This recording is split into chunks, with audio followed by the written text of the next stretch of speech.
നമസ്കാരം. അപ്പൊ ഇന്നത്തെ വീഡിയോ എന്താണെന്ന് വെച്ചാൽ മഞ്ജു പത്രോസ് സബ്സ്ക്രിപ്ഷൻ തുടങ്ങുമെന്നും പറഞ്ഞു ഒരു പോസ്റ്റ് ഇട്ടിരുന്നു. അതിനോടനുബന്ധിച്ച് അവരൊരു വീഡിയോ ചെയ്തിട്ടുണ്ട്. പക്ഷെ ആ പോസ്റ്റ് കണ്ടപ്പോൾ തൊട്ട് ഞരമ്പന്മാര് വൻ പ്രതീക്ഷയിലായിരുന്നു. അതായത് അവര് എഴുതിയിരുന്ന കമന്റ് എന്താണെന്ന് വെച്ചാൽ, ഞാൻ ദാരിദ്ര്യം കണ്ട് കണ്ട് മടുത്തു, ഇനിയിപ്പൊ ശരിക്കെല്ലാം കാണാലോ എന്ന്. അതായത് രേണുസുതിയൊക്കെ ആയിരിക്കും ഉദ്ദേശിച്ചത്. അതുകൊണ്ട് ദാരിദ്ര്യം കണ്ട് കണ്ടവര് മടുത്തു, മഞ്ജു പത്രോസ് സബ്സ്ക്രിപ്ഷൻ തുടങ്ങുകയാണെങ്കിൽ കാര്യമായിട്ട് എന്തൊക്കെയോ കാണാലോ എന്നോർത്തു. അതിന്റെ കുറ്റം ഒരു പരിധി വരെ അവരെ പറയാൻ പറ്റില്ല. കാരണം സബ്സ്ക്രിപ്ഷൻ എന്ന് പറഞ്ഞാൽ നമ്മളെല്ലാവരും മലയാളികളെല്ലാം ഇപ്പം മനസ്സിലാക്കി വെച്ചിരിക്കുന്നത് ഈ തുണി അഴിച്ചിട്ടുള്ള ആറാട്ടാണ് നമ്മൾ കണ്ടിരിക്കുന്നത്.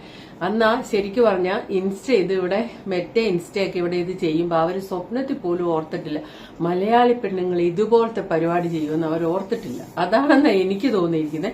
കാരണം സബ്സ്ക്രിപ്ഷൻ എന്ന് പറഞ്ഞാൽ നമുക്ക് മനസ്സിലാവുന്നോ നമ്മുടെ മനസ്സിലേക്ക് കയറി വരുന്നോ ഇങ്ങനെ. പക്ഷെ അവര് ഓർത്തിരുന്നത് ഒരിക്കലും ഇങ്ങനെയല്ല. അവർ ഈ ബിഗൈൻഡ് ദ സീൻ എന്തെങ്കിലും കാണിക്കണമെന്നുള്ള ഉദ്ദേശത്തിലാണ്. രണ്ടാമത് സിനിമാ നടികൾ സിനിമാ നടന്മാരൊക്കെ സബ്സ്ക്രിപ്ഷൻ എടുക്കുമ്പോൾ അവരുടെ ലൈഫ് നമ്മുടെ ലൈഫ് പോലെയാണോ എന്നൊക്കെ അറിയാനും സാധാരണക്കാർക്ക് ഒരു ആകാംക്ഷയുണ്ട്. ഇല്ലെങ്കിൽ അവരെ ആരാധിക്കുന്നവരോർക്കും ഇവരുടെ ലൈഫ് സ്റ്റൈൽ എങ്ങനെയാണ്, ഇവരുടെ സൗന്ദര്യ സംരക്ഷണം എന്തെങ്ങനെയാണ്, ഇവരെന്താണ് ഫുഡ് കഴിക്കുന്നത്, ഇവരെങ്ങനെയാണ് ദിവസം ചെലവഴിക്കുന്നത്, നമ്മളെ പോലെയാണോ എന്നൊക്കെ അറിയാൻ ഒരു ആകാംക്ഷയ്ക്ക് അവരിപ്പോ സബ്സ്ക്രിപ്ഷൻ വെക്കുകയാണെങ്കിൽ, അല്ലെ അവരുടെ ജീവിത കഥകള്, കഴിഞ്ഞുപോയ കഥകൾ, എങ്ങനെ സിനിമയിലെത്തി, ഇങ്ങനെ പല കാര്യം അവരെ ഒന്നുകൂടെ അടുത്തറിയാൻ വേണ്ടി ആൾക്കാർക്ക് ഒരു താല്പര്യം തോന്നും. അങ്ങനെ ഉണ്ടെങ്കിൽ കുറച്ച് പൈസ കൊടുത്തത് കേൾക്കുക. ഇത്രയും മെറ്റയൊക്കെ വിചാരിച്ചിട്ടുള്ളൂ, ഇൻസ്റ്റയൊക്കെ അത്രേ വിചാരിച്ചിട്ടുള്ളൂ. അതിനു വേണ്ടി തുടങ്ങിയ എന്തോ ഒരു കാര്യമാണ്. പക്ഷേ ഇവിടെ കുറെ പെണ്ണുങ്ങള് അത് എടുത്തങ്ങ് അവരുടെ ആ ഒരു അതുണ്ടാക്കിയവരുടെ ചിന്തകളിൽ പോലും വരാത്ത കാര്യമാണ് ഇവിടെ മലയാളി പെണ്ണുങ്ങൾ കാണിച്ചത്. അതെടുത്ത് നേരെ തുണി പറിച്ചങ്ങ് കാണിക്കുക എന്നുള്ള രീതിക്ക് എത്തി. ഇപ്പൊ സബ്സ്ക്രിപ്ഷൻ എന്ന വാക്ക് കേട്ട നമ്മുടെ മനസ്സിലേക്ക് ചിത്രം എന്താണെന്ന് വെച്ചാൽ ഇതാണ്. അത് ആരാണ് അതിന്റെ ആദ്യ കാരണം തുടങ്ങിയ അശ്വതി തൊട്ട് തുടങ്ങിയതാണ്. അന്നാരാജൻ, അശ്വതി, രേണുസുതി ഇവരൊക്കെയാണ് ഈ മെറ്റെ ഞെട്ടിച്ച് കളഞ്ഞ താരങ്ങള്. കാരണം അവര് ഒരിക്കലും ഓർത്തിട്ടില്ല. ഈ ബിഹൈൻഡ് ദ സീനൊക്കെ ഇടുവാണെങ്കിൽ അത് നല്ലതാണ്. കാരണം ഒരു വീഡിയോ എടുക്കുമ്പോൾ അതിന് മുന്നേ എന്തെങ്കിലുമൊക്കെ തെറ്റുപറ്റി അതൊക്കെ എടുത്തിട്ട് കോമഡി ആയിട്ടൊക്കെയുള്ള ഇതൊക്കെ ആയിരിക്കാം അവര് പ്രതീക്ഷിച്ചത്. പക്ഷെ അവരുടെ എല്ലാ പ്രതീക്ഷയും കളഞ്ഞുകൊണ്ടാണ്. അപ്പൊ മഞ്ജു ഇപ്പൊ വന്ന് പറഞ്ഞപ്പോ എല്ലാവരും അയ്യോ എന്തൊക്കെയോ കാണാം ദാരിദ്ര്യമില്ലല്ലോ എന്തൊക്കെയോ കാണാം. കാരണം എന്താ വെച്ചാൽ മഞ്ജു ഇച്ചിരി തടിയുള്ളതുകൊണ്ട്.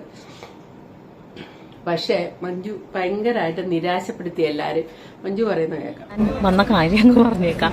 സത്യത്തിൽ എനിക്കിത് പറയാനൊക്കെ ചമ്മലാണ്. എന്നുവെച്ചാല് അതിനെ ഭയങ്കരമായിട്ട് ഈ പറയുന്ന പോലെ ഞാനിപ്പോ പറയാൻ പോകുന്ന സംഗതിനെ ഭയങ്കരമായിട്ട് ഈ ദുരുപയോഗം ചെയ്ത് അത് പുറത്തു പറയാൻ പറ്റാത്ത ഒരു സാധനമായിട്ട് മാറിയിട്ടുണ്ട്. എന്നാലും ഞാൻ പറയുവാണ്, എനിക്ക് ഈ ഇൻസ്റ്റയില് മറ്റേ സബ്സ്ക്രിപ്ഷന്റെ ആ സാധനം വന്നിട്ടുണ്ട്. അപ്പം ഞാൻ ഓർത്തു എന്നാൽ ഒരു സബ്സ്ക്രിപ്ഷൻ തുടങ്ങാം എന്ന് വിചാരിച്ചു. അപ്പോൾ ഈ സബ്സ്ക്രിപ്ഷൻ എന്ന് പറയുന്ന വാക്ക് പറയുമ്പോൾ ഞാനെന്തോ ഒരു മോശം കാര്യത്തിലേക്ക് ഇറങ്ങിത്തിരിക്കണ പോലെ എനിക്ക് തന്നെ ഫീൽ ചെയ്യുന്നു. കാരണം വളരെ കുറച്ച് പേര് ചെയ്യുന്ന ഈ പറയുന്ന തോന്നിവാസങ്ങൾ കാരണം അങ്ങനെയല്ല, എന്നാലും അങ്ങനെ ചെയ്യുന്നത് കൊണ്ട് നമുക്കും കൂടെ അത് കുറച്ചും കൂടി നന്നായിട്ട് യൂസ് ചെയ്യാൻ പറ്റുന്ന ഒരു പ്ലാറ്റ്ഫോമിനെ മോശമായി പോയി. അത് അങ്ങനത്തെ ഒരു നിലയിലേക്ക് അത് വന്നു പോയി. നിന്ന് കഥാപ്രസംഗം പറയുന്ന കാര്യം പറയുവാടാ. അപ്പോൾ ഞാൻ എൻ്റെ അനുഭവങ്ങൾ, അപ്പോൾ ഞാനൊരു സബ്സ്ക്രിപ്ഷൻ തുടങ്ങുവാണ്. നിങ്ങൾ പറ്റുന്നവർ സബ്സ്ക്രൈബ് ചെയ്യണം. പക്ഷേ സബ്സ്ക്രൈബ് ചെയ്യുമ്പോൾ ഇതേപോലെയുള്ള ത്രസിപ്പിക്കുന്ന രംഗങ്ങളൊന്നും അതിനകത്ത് ഉണ്ടാവില്ല. അപ്പോൾ അങ്ങനെ താല്പര്യമുള്ള ആരും സബ്സ്ക്രൈബ് ചെയ്യണ്ട. അല്ലാത്തവർക്ക് പറ്റുന്നവർ സബ്സ്ക്രിപ്ഷൻ എടുക്കണം. എനിക്ക് പറയാനുള്ളത് എൻ്റെ ഈ ഫീൽഡിൽ വന്നിട്ടുള്ള അനുഭവങ്ങൾ, അതല്ലാത്ത എൻ്റെ ജീവിതയാത്രകൾ, ഇനി എന്തെങ്കിലും ചെറിയ യാത്രകൾ പോവുകയാണെങ്കിൽ അങ്ങനെയുള്ള എൻ്റെ രസകരമായിട്ടുള്ള, എൻ്റെ വിഷമിപ്പിക്കുന്ന, എൻ്റെ സന്തോഷങ്ങൾ, അങ്ങനെയെല്ലാം എനിക്ക് ഷെയർ ചെയ്യാനുള്ള ഒരു സ്ഥലം എന്നുള്ളതാണ് ഞാൻ ഉദ്ദേശിക്കുന്നത്. അപ്പോൾ പറ്റുന്നവർ ഇത് സബ്സ്ക്രിപ്ഷൻ എടുക്കണം കേട്ടോ. അത് പറയാൻ വേണ്ടിയിട്ടാണ്. ഈ പറയുന്ന പോലെ ഇതില്ല, മറ്റേ ഇതില്ല കേട്ടോ. അത് ആദ്യമേ പറഞ്ഞേക്കാം. എന്തെങ്കിലും പറയടി എൻ്റെ ആൾക്കാരോട്. ഇല്ല. അപ്പൊ മഞ്ജു പറയുന്ന കേട്ടല്ലോ, സബ്സ്ക്രിപ്ഷൻ എടുക്കാന്ന് പറഞ്ഞ ഇപ്പൊ വെളിയിൽ പറയാൻ അവർക്ക് തന്നെ പേടിയാണ്. വെളിയിൽ പറഞ്ഞ ആൾക്കാർ വേറെന്തോ കരുതുമെന്ന് ഓർത്ത്. സത്യമാണ്, അവരുടെ അവസ്ഥയാണ് അവർ പറഞ്ഞത്. നമുക്ക് എല്ലാവർക്കും പറ്റിയിരിക്കുന്ന അവസ്ഥയാണ് സബ്സ്ക്രിപ്ഷൻ എന്ന് പറഞ്ഞാൽ തുണി ഇല്ലാതെ കാണിക്കുക എന്നുള്ളതാണ് നമ്മൾ നമ്മളെ മനസ്സിലാക്കി തന്നവരാണ് ഇവിടെയുള്ള കുറെ സ്ത്രീകൾ. ഈ പറയുന്ന പോലെ പർപ്പിളും രേണുവും എല്ലാം അങ്ങനെ ആക്കി തന്ന. പക്ഷെ അവരതല്ല ഉദ്ദേശിക്കുന്നത്. ഈ പ്രിയാവാര്യര് സബ്സ്ക്രിപ്ഷൻ തുടങ്ങി. അപ്പൊ അതിൻ്റെ ഉള്ളിൽ ആൾക്കാർ പെട്ടെന്ന് സബ്സ്ക്രിപ്ഷന്റെ പൈസ അടച്ചേച്ച് കയറി. കയറിയപ്പം എന്താണ് അവര് പൂന്തോട്ടത്തിൽ നിൽക്കുന്നതും ഗാർഡനിൽ ഓരോ ഡ്രസ്സ് ഇട്ട് നിൽക്കുന്നതും അല്ലെങ്കിൽ അവരുടെ സിനിമയിലെ ഓരോ കാര്യങ്ങൾ ഇതൊക്കെയാണ്. ഇതാണ് സബ്സ്ക്രിപ്ഷൻ എന്ന് പറഞ്ഞാൽ ചമ്മിപ്പോയി ആൾക്കാർ. അതേപോലെ അഹാന കൃഷ്ണ ഇവരൊക്കെ ഇട്ടിട്ടില്ലേ, അവരൊന്നും അങ്ങനെ മോശമായിട്ട് എഴുതില്ല. അതിന്റെ ഇടയ്ക്ക് അവരുടെ കുടുംബത്തിൽ തന്നെ ഒരാളിട്ടു, അത് വേറെ കാര്യം. അപ്പം ഈ മഞ്ജു പത്രോസ് ഇപ്പൊ പറഞ്ഞ അവർ ഇത്രയും കാലം ജീവിതത്തിൽ അവർക്ക് ഒത്തിരി സംസാരിക്കാനൊക്കെ അറിയാലോ, അവരുടെ ജീവിതത്തിൽ ഉണ്ടായ കാര്യങ്ങളും അത് ഞാനാണെങ്കിൽ ഇന്ന് ഓർക്കുകയും ചെയ്തു. ആദ്യമേ ഞാനും തെറ്റിദ്ധരിച്ചിരുന്നു ഇത് കണ്ടു സബ്സ്ക്രിപ്ഷൻ എന്ന് പറഞ്ഞപ്പോഴേ ഇന്നാണ് ഞാൻ അറിയുന്നത്. അപ്പൊ തന്നെ ഞാനും ഓർത്തു സബ്സ്ക്രിപ്ഷൻ മഞ്ജു പത്രോസ് ഈ രേണുസുതിയൊക്കെ വിമർശിച്ചാലേ നമ്മൾ എന്തെങ്കിലും ചെയ്യുന്ന നാളെ നമ്മുടെ കുട്ടികൾ നമ്മുടെ നേർക്ക് എന്ന് ചോദിക്കാൻ ഇടവരരുത്. അതുപോലെ സ്ത്രീകളോട് പുരുഷന്മാർ സംസാരിക്കുമ്പോൾ ഒരു ലിമിറ്റേഷൻ, ഒരു അതിർത്തി രേഖ, അദൃശ്യമായ ഒരു അതിർത്തി രേഖ നമ്മൾ വെച്ചിരിക്കണം. അതിന്റെ അപ്പുറം പുരുഷന്മാരെ ഇങ്ങോട്ട് കടത്തരുത്. അങ്ങനെ കുറെ കാര്യങ്ങളൊക്കെ പറഞ്ഞിട്ട് ഇവര് സബ്സ്ക്രിപ്ഷൻ തുടങ്ങുകയാണോ എന്ന് ഞാനും ഇങ്ങനെയുള്ളൂ. പക്ഷെ അങ്ങനെയല്ല, അവരവരുടെ ലൈഫ് സ്റ്റോറിയും അതും ഇതൊക്കെ പറയാണ്.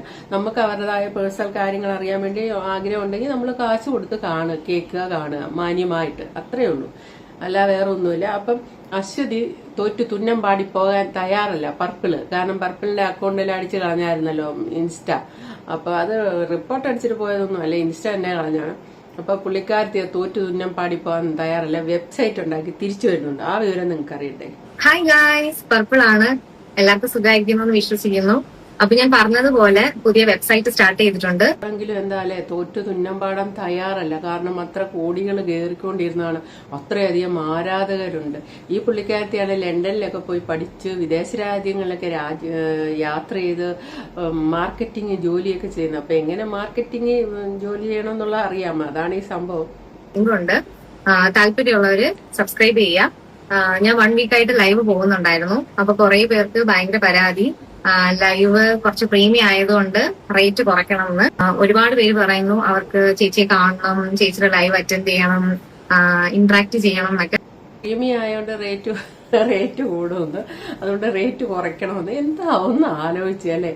ഈ ഇത്ര പൈസ ഇല്ലേ നിങ്ങൾ ഈ ഞരമ്പന്മാർ എന്തിനാണ് അവിടെ പോയി നിൽക്കുന്നത്? പൈസ ഇല്ലാത്ത കഞ്ഞി കുടിക്കാൻ മാർഗമില്ലല്ലോ, അവിടെ പോയി നിൽക്കുകയാണോ ചെയ്യുന്നത്?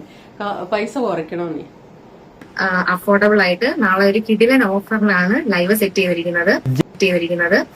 10 മണിക്കാണ്. പിന്നെ ഞാൻ ആരെയും കമ്പനി ചെയ്യുന്നില്ല, താല്പര്യമുള്ളവർ മാത്രം വന്നാൽ മതി, എന്നെ സ്നേഹിക്കുന്നവർ മാത്രം വന്നാൽ മതി. അതൊരു ഫ്രണ്ട്ലി ഒരു ചിറ്റ് ചാറ്റ് പോലത്തെ ഒരു ലൈവ് ആയിരിക്കും.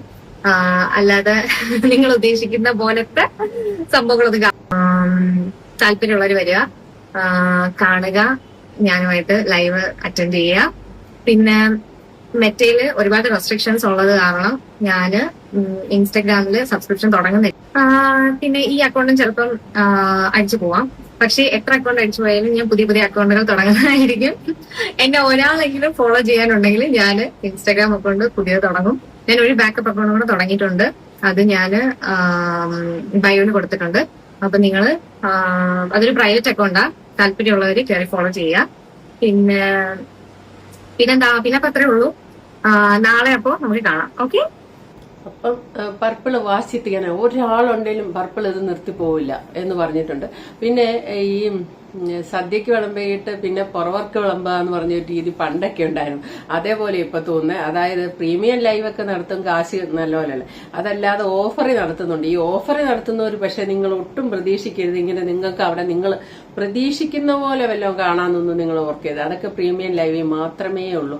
ഓഫറുണ്ട്, പക്ഷെ ഒന്ന് ആലോചിച്ച്, ഇന്ത്യയിൽ ആദ്യമായിട്ടാണ് ഇങ്ങനെ ഒരു ഓഫർ. ആമസോണിലും ഫ്ലിപ്കാർട്ടിലും നൈക്കയിലും ഒക്കെ ഓഫറുകൾ 50%, അതേപോലത്തേക്ക് ഓഫറുണ്ട്. പക്ഷെ തുണി അഴിച്ച കാണിക്കുന്നതിന് ഓഫർ ആദ്യമായിട്ടാണ്. അധികമൊന്നും പർപ്പിള് ഭയങ്കര മിടിക്കുക കേട്ടോ. അധികമൊന്നും തുണി അഴിച്ച് കാണിച്ചിട്ടല്ല പർപ്പിള് പൈസ ഉണ്ടാക്കുന്നത്. കുറെ സൗന്ദര്യം ഉള്ളത് കൊണ്ട് അത് വെച്ചാണ് പർപ്പിള് മാർക്കറ്റിംഗ് നടത്തുന്നത്. അതായത് പർപ്പിള് പുറമേ ഇട്ട അതേ കാണത്തുള്ളൂ. സബ്സ്ക്രിപ്ഷൻ ഞാൻ എടുത്തിട്ടില്ല. പുറമേ ഇട്ട വെച്ച് നോക്കിയിട്ട് ആനയെ കുളിപ്പിക്കുക, എപ്പോഴും ഒരു മുണ്ടും ബ്ലൗസും ആയിരിക്കും വേഷം. സിർക്കസ്മിതയുടെ ആ ഒരു വേഷമില്ലേ, ആ പച്ച ഒരു ബ്ലൗസും ഇത് അതുപോലത്തെയൊക്കെ എന്തോ ഒരു വേഷം. പിന്നെ അരകല്ലയിൽ അരയ്ക്കുക, പിന്നെ ആട്ടുകല്ലയിൽ അരയ്ക്കുക, പിന്നെ കുതിരയെ കുളിപ്പിക്കുക, പിന്നെ കാറ് കഴിയും അടുത്തെന്നൊക്കെ ആൾക്കാർ പറയുന്നത് കണ്ടിട്ടില്ല. എന്താണേലും കുറേ ഉണ്ട്. പിന്നെ ഒരു വെള്ളച്ചാട്ടത്തിന്റെ കീഴിൽ പോയി നിൽക്കുന്നതാണ്. ഇത്രയൊക്കെ കാണാൻ വേണ്ടി ഒരു നേരം ആഹാരം പോലും കഴിക്കാതെ ആ പൈസ സൂക്ഷിച്ചിട്ട് സബ്സ്ക്രിപ്ഷൻ എടുക്കുന്ന ആണുങ്ങളാണ് ഇവിടെ ഉള്ളത്.